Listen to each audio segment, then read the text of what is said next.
MTV news Kannada ವಾಹಿನಿಗೆ ಸ್ವಾಗತ.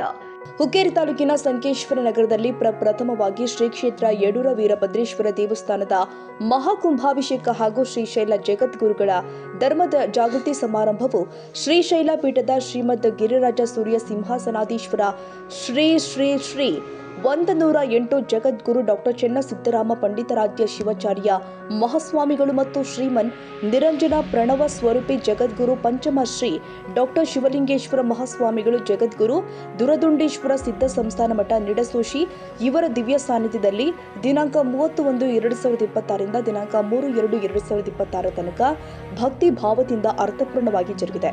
ಪ್ರಾರಂಭದಲ್ಲಿ ಶುಕ್ರವಾರ ದಿನಾಂಕ 30/1/2026 ರಂದು ಸಾಯಂಕಾಲ 5 ಗಂಟೆಗೆ ಪ್ರವಚನ ಉದ್ಘಾಟನಾ ಕಾರ್ಯಕ್ರಮಕ್ಕೆ ಸಂಕೇಶ್ವರ ಶಂಕರಾಚಾರ್ಯ ಪೀಠದ ಸಚ್ಚಿದಾನಂದ ಅಭಿನವ ವಿದ್ಯಾ ನರಸಿಂಹ ಭಾರತಿ ಸ್ವಾಮೀಜಿ ಮತ್ತು ಇಳಕಲ್ ನಗರದ ಹಿರೇಮಠದ ಖ್ಯಾತ ಪ್ರವಚನಕಾರ ಶ್ರೀ ಅನ್ನದಾನ ಸ್ವಾಮಿಗಳು ಚಾಲನೆ ಕೊಟ್ಟಿದ್ದರು. ಬಳಿಕ ದಿನಾಂಕ 2/2/2026 ರಂದು ಸಾಯಂಕಾಲ 6 ಗಂಟೆಗೆ ಸಂಕೇಶ್ವರ ನಗರದ ಗುಡಸಿ ಅಡ್ಡೆಯಿಂದ ಸಂಕೇಶ್ವರ ದುರದುಂಡೇಶ್ವರ ಮಠದವರೆಗೆ ಸಾಂಸ್ಕೃತಿಕ ವಾದ್ಯಗಳ ಮೂಲಕ ಸಾವಿರಾರು ಭಕ್ತರ ಉಪಸ್ಥಿತಿಯಲ್ಲಿ ಭವ್ಯ ದಿವ್ಯ ಶ್ರೀಶೈಲ ಜಗದ್ಗುರುಗಳ ಮೆರವಣಿಗೆ ಹಾಗೂ ರಥೋತ್ಸವ ಜರುಗಿತು. ಅದಾದ ಬಳಿಕ ಮಂಗಳವಾರ ದಿನಾಂಕ 3/2/2026 ರಂದು ಬೆಳಗ್ಗೆ 8 ಗಂಟೆಗೆ ಶ್ರೀಶೈಲ ಜಗದ್ಗುರುಗಳ ಇಷ್ಟಲಿಂಗ ಪೂಜೆ ಹಾಗೂ ಇಷ್ಟಲಿಂಗ ದೀಕ್ಷಾ ಕಾರ್ಯಕ್ರಮ ಶ್ರೀಶೈಲ ಜಗದ್ಗುರು ಹಾಗೂ ನಿಡಸೋಶಿ ಜಗದ್ಗುರುಗಳ ದಿವ್ಯ ಸಾನ್ನಿಧ್ಯದಲ್ಲಿ ಭಕ್ತಿಮಯ ವಾತಾವರಣದಲ್ಲಿ ಜರುಗಿದೆ. ಎಲ್ಲಾ ಮುಗಿದ ಬಳಿಕ ದಾನಿಗಳಿಗೆ ಜಗದ್ಗುರುಗಳಿಂದ ವಿಶೇಷ ಸತ್ಕಾರ ಕಾರ್ಯಕ್ರಮ ನಡೆಯಿತು. ಈ ವೇಳೆ ಸಾವಿರಾರು ಸಂಖ್ಯೆಯಲ್ಲಿ ಸಮಾಜ ಸೇವಕರು ಭಕ್ತರು ಉಪಸ್ಥಿತರಿದ್ದರು.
ತಾಜಾ ಸುದ್ದಿಗಾಗಿ ಎಂಟಿವಿ ನ್ಯೂಸ್ 24x7 ಗೆ ಸಬ್ಸ್ಕ್ರೈಬ್ ಮಾಡಿ ಮತ್ತು ಬೆಲ್ ಐಕಾನ್ ಅನ್ನು ಒತ್ತಿ. ತಪ್ಪದೇ ಲಿಂಕ್ ಶೇರ್ ಮಾಡಿ.